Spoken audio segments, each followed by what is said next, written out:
প্রিয় শিক্ষার্থীরা, আসসালামু আলাইকুম। আশা করছি মহান আল্লাহর রহমতে তোমরা সবাই ভালো আছো। আমিও তোমাদের দোয়ায় মহান আল্লাহর রহমতে বর্তমান সময়ে ভালো আছি। শিক্ষার্থীরা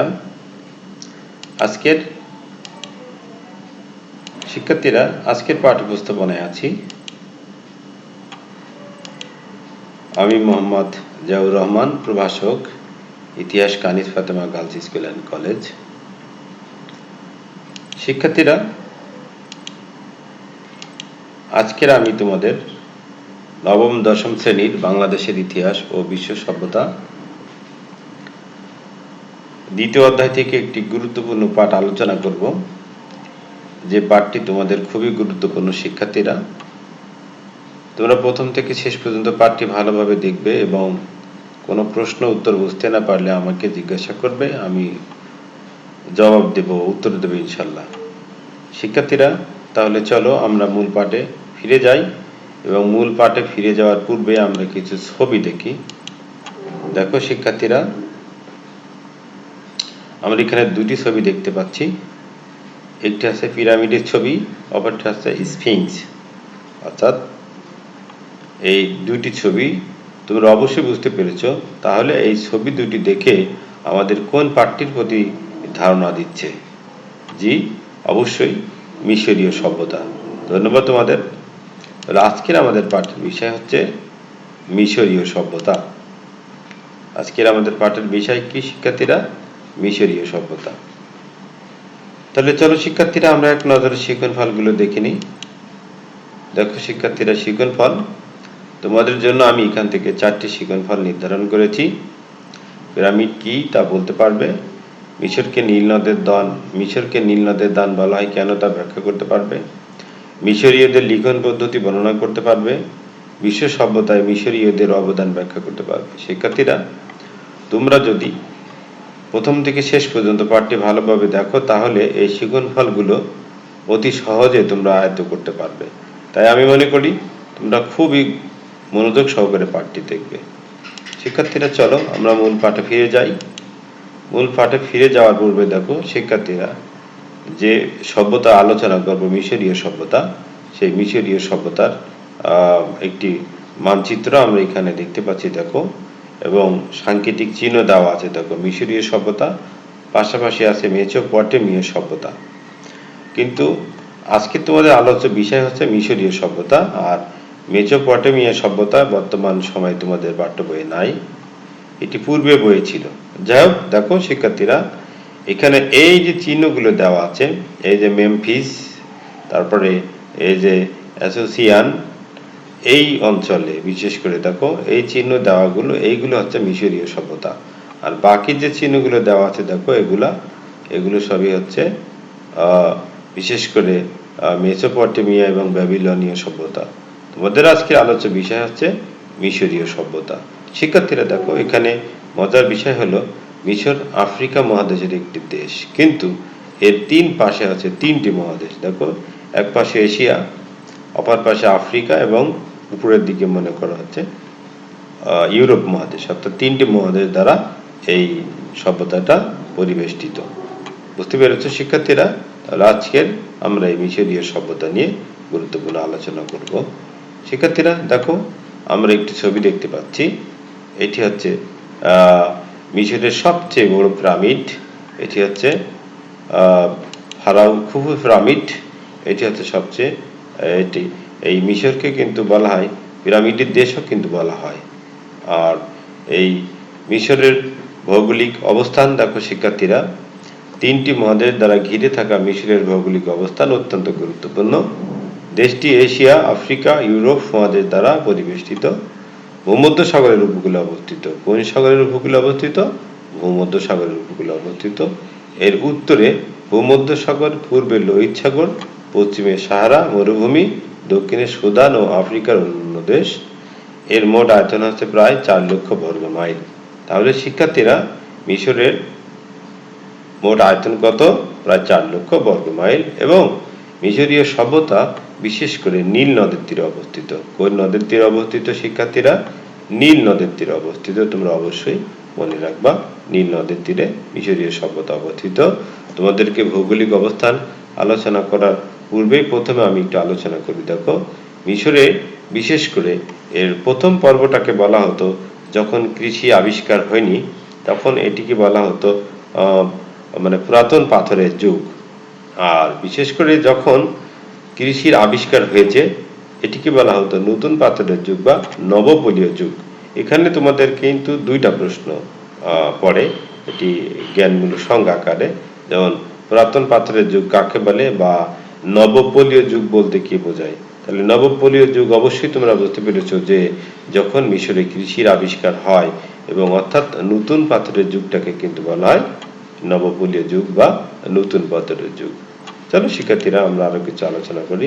শিক্ষার্থীরা আমরা আরো কিছু দেখো ছবি দেখতে পাচ্ছি, পিরামিডের ছবি। এখানে এই যে পিরামিড বিভিন্ন মিশরের মানে মিশর অঞ্চলে বিভিন্ন জায়গায় কিন্তু এই ছড়িয়ে ছিটিয়ে কিন্তু এই পিরামিড ছিল। বিশেষ করে তাদের যারা রাজা বাচ্চা রানী মারা গেলে বিশেষ করে এই পিরামিড তৈরি করে মমি তৈরি করে তারা এই পিরামিডই সংরক্ষণ করত। শিক্ষার্থীরা দেখো সময়কাল, মিশরীয় সভ্যতা 2500 বছরেরও বেশি সময় স্থায়ী ছিল। কত বছর? 2500 বছরেরও বেশি সময় স্থায়ী হয়েছিল। প্রাচীন মিশরের নিরবিচ্ছিন্ন ও দীর্ঘ ইতিহাসের সূচনা হয় 5000 খ্রিস্টপূর্বাব্দে। কত খ্রিস্টপূর্বাব্দে? 5000 খ্রিস্টপূর্বাব্দে। বিশেষ করে নবপলীয় যুগে। দেখেছো শিক্ষার্থীরা, আমি কিন্তু তোমাদেরকে বলেছি নবপলীয় যুগে, অর্থাৎ নতুন পাথরের যুগ, এটাকে বলা হয় নবপলীয় যুগ। তবে মিশরীয় সভ্যতার গোড়াপত্তন হয় মেনেসের নেতৃত্বে। মেনেস অর্থাৎ তাদের রাজার নাম হচ্ছে মেনেস, ফারাও মেনেস। তাদের রাজাদেরকে ফারাও উপাধিতে ভূষিত করা হতো। ফারাও মেনেসের নেতৃত্বে, যা প্রায় 3000 বছর ধরে স্বমহিমায় উজ্জ্বল ছিল। বুঝতে পেরেছো শিক্ষার্থীরা? তাহলে এই মিশরীয় সভ্যতার গোড়াপত্তন হয় কার হাতে? ফারাও মেনেসের হাতে। খ্রিস্টপূর্ব 10ম শতকে লিবিয়ার এক বর্বর জাতি ফারাওদের সিংহাসন দখল করে নেয়। তাহলে কারা প্রথম দখল করে নিল? লিবিয়ার এক জাতি, তাদেরকে বর্বর জাতি বলা হতো। 670 খ্রিস্টপূর্বাব্দ থেকে 662 খ্রিস্টপূর্বাব্দে আশিরীয়রা মিশরে আধিপত্য বিস্তার করে। কারা শিক্ষার্থীরা? আশিরীয়রা। এরপরে দেখো 525 খ্রিস্টপূর্বাব্দে পারস্য, বর্তমান ইরান মিশর দখল করে নিলে প্রাচীন মিশর সভ্যতার সূর্য অস্তমিত হয়। তোমাদেরকে আরো বলি, আজ আমরা মিশর বলি কিন্তু বর্তমান আছে ইজিপ্ট, অর্থাৎ ইজিপ্টের পূর্ব নাম হচ্ছে মিশর। তাহলে মিশর সভ্যতার সূর্য ডুবে যায় বা সূর্য অস্তমিত হয় কাদের হাতে শিক্ষার্থীরা? এটি হচ্ছে সর্বশেষ যেটা বলা হয় আশিরীয়দের হাতে। খ্রিস্টপূর্ব 525 অব্দে মিশরীয় সভ্যতা মানে সূর্য অস্তমিত হয়, অর্থাৎ এই রাজ্য হারিয়ে ফেলে মিশরীয়রা। শিক্ষার্থীরা যতটুকু পড়িয়েছি তার মধ্য থেকে তোমাদের জন্য একক কাজ দেখো, মিশরের বড় পিরামিডের নাম কি আর পিরামিডের আকৃতি কিরূপ হয়। অবশ্যই তোমরা এই দুটি প্রশ্ন পারবে। শিক্ষার্থীরা দেখো, এখন তোমাদেরকে একটি গুরুত্বপূর্ণ ছবি দেখাচ্ছি। দেখো, বলেছি মিশর কোন নদীর তীরে বা কোন নদের তীরে অবস্থিত, সেই নদের ছবি দেখো। নীল নদ, এই সেই নীল নদ। এটি হচ্ছে মিশরীয়দের এটা হচ্ছে আশীর্বাদ, বা মাঝে মাঝে এটা অভিশাপও বলা হতো, কিন্তু এটি হচ্ছে নীল নদ। এই নীল নদ হচ্ছে মিশরের হচ্ছে আশীর্বাদ, কারণ এই নীল নদের পানি তারা দিয়েই মিশরের কৃষি, মিশরের চাষাবাদ করত। শিক্ষার্থীরা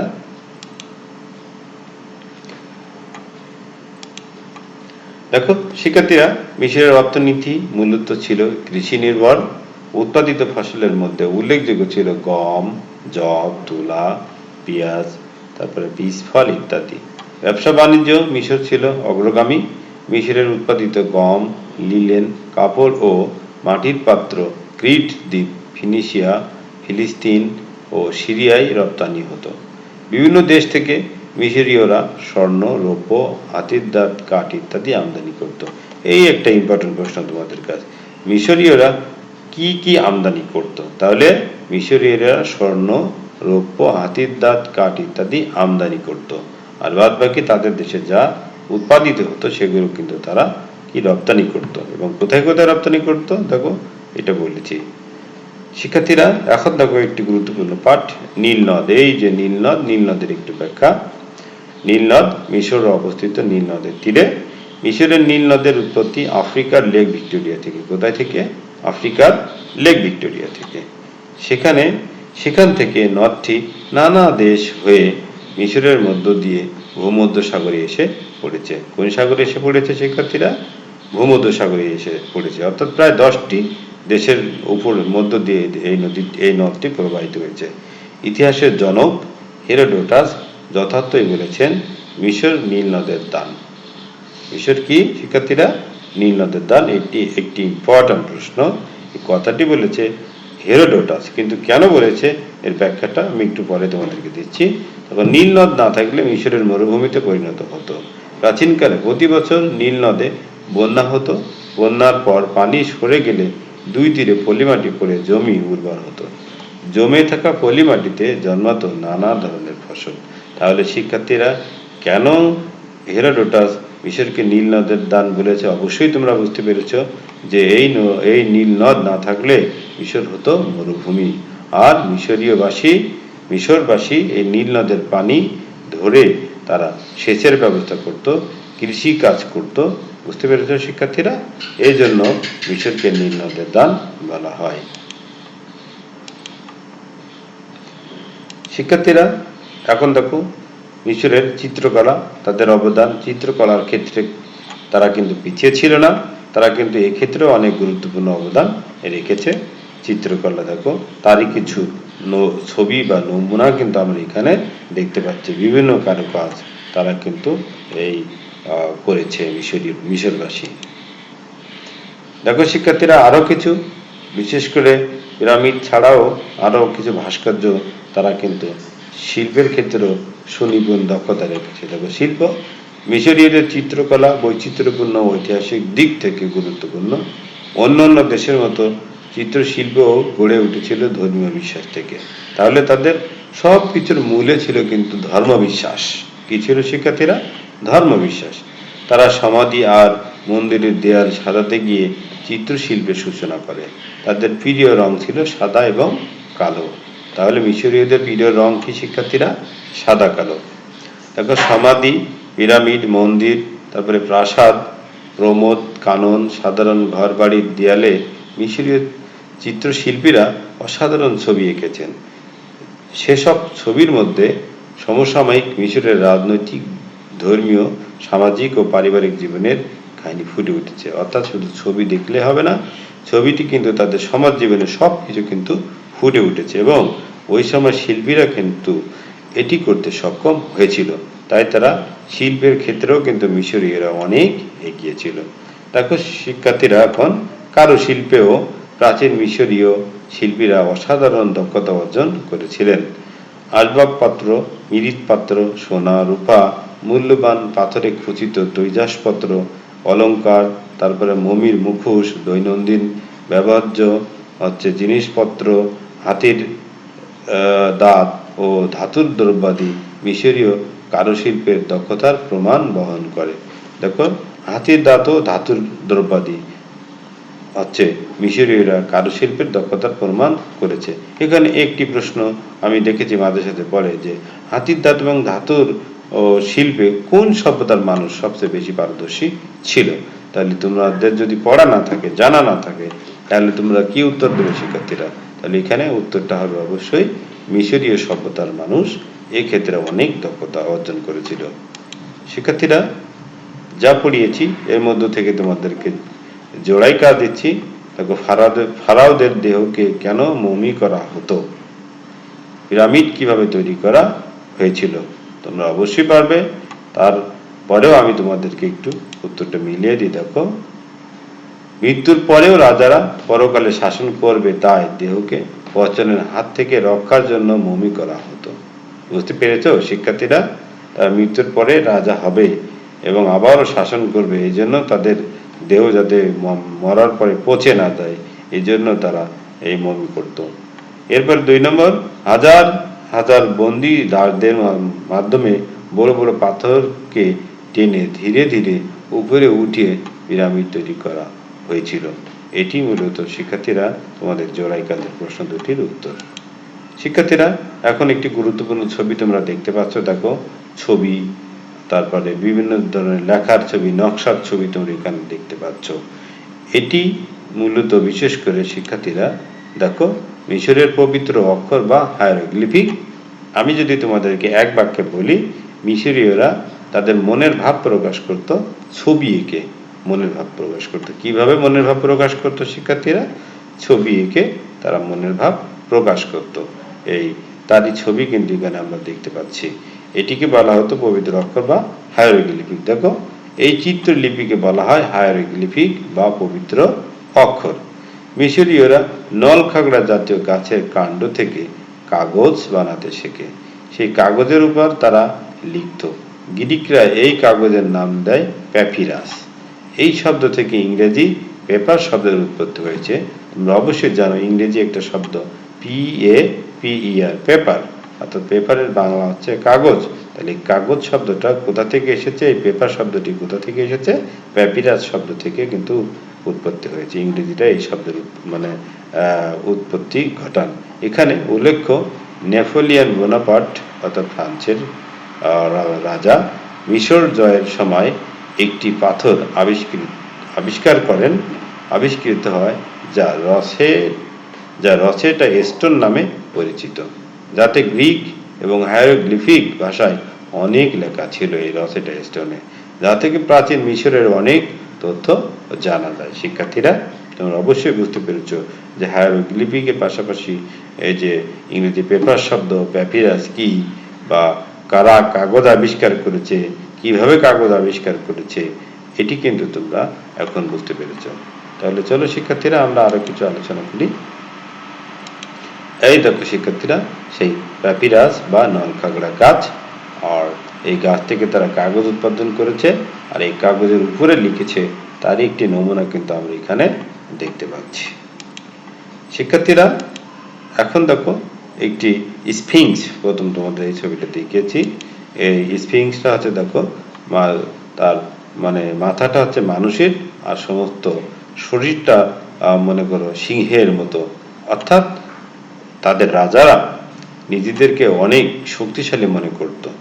এই জন্য তারা বিশেষ করে দেখো তাদের বডিটা সিংহের মতো, সিংহ যেমন বলে রাজা, আর সেরকমই তারা এই ছবিটার মাধ্যমে তারা প্রকাশ করেছে।